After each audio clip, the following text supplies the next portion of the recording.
কবি নীরেন্দ্রনাথ চক্রবর্তীর অমলকান্তি। অমলকান্তি আমার বন্ধু। স্কুলে আমরা একসঙ্গে পড়তাম। রোজ দেরি করে ক্লাসে আসতো, পড়া পারত না। শব্দরূপ জিজ্ঞেস করলে এমন অবাক হয়ে জানলার দিকে তাকিয়ে থাকতো যে দেখে ভারী কষ্ট হতো আমাদের।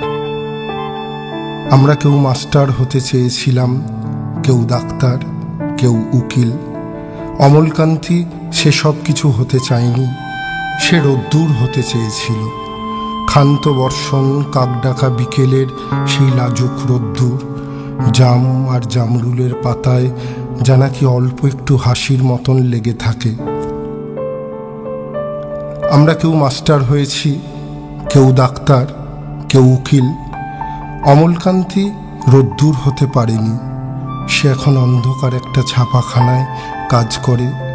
মাঝে মাঝে আমার সঙ্গে দেখা করতে আসে, চা খায়, এটা ওটা গল্প করে, তারপর বলে উঠি তাহলে। আমি ওকে দরজা পর্যন্ত এগিয়ে দিয়ে আসি।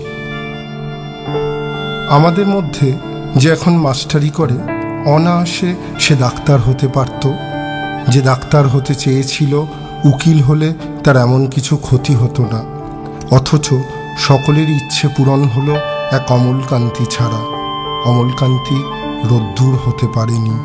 সেই অমলকান্তি রোদ্দুরের কথা ভাবতে ভাবতে যে একদিন রোদ্দুর হয়ে যেতে চেয়েছিল।